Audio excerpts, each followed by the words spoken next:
on va partir de la longueur totale d'un des côtés du mur, une longueur de 4 mètres par exemple. On valide. On va prendre une hauteur d'1,50 m et on garde cette largeur de 30 centimètres qui nécessite des poteaux raidisseurs comme vous le voyez là. J'en parle tout de suite. Les poteaux raidisseurs peuvent être à sceller dans une structure béton ou à visser, toujours pareil, sur le béton. Les 2 solutions sont possibles. C'est à vous de choisir ce qui vous conviendra le mieux. Au niveau de ces 4 mètres de mur, je vais faire un angle ici à 90 degrés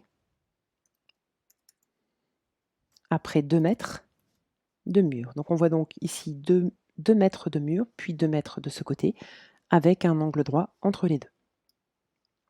Nous allons maintenant venir insérer une ouverture entre 2 parties de mur qui est ici. J'insère donc un espace vide. On va dire qu'il mesure 1,50 m.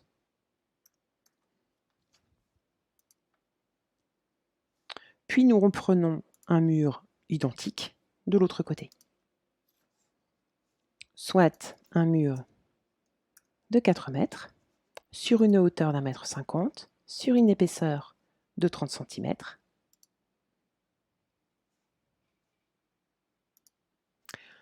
Pour lequel nous allons également mettre un angle à 90 degrés.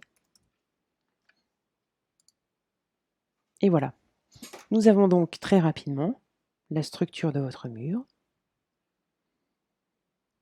qui peut par exemple marquer l'entrée d'une partie de votre jardin. Ici, les ligatures sont faites par des spirales, toujours possible d'utiliser aussi des agrafes. Et nous allons maintenant remplir nos gabions avec des pierres dont nous allons choisir ensemble la couleur, par exemple une pierre claire, un peu comme ce rose beige. Vous voyez qu'ici, on a la capacité de remplissage de vos gabions, environ 6 tonnes de pierre.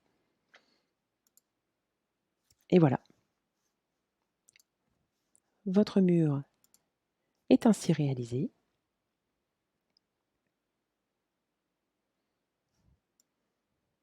L'ouverture de votre jardin, l'entrée,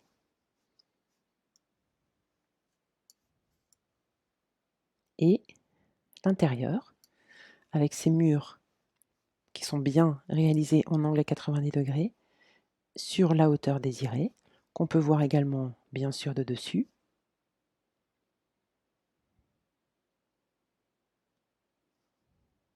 Ou de face, comme tout à l'heure.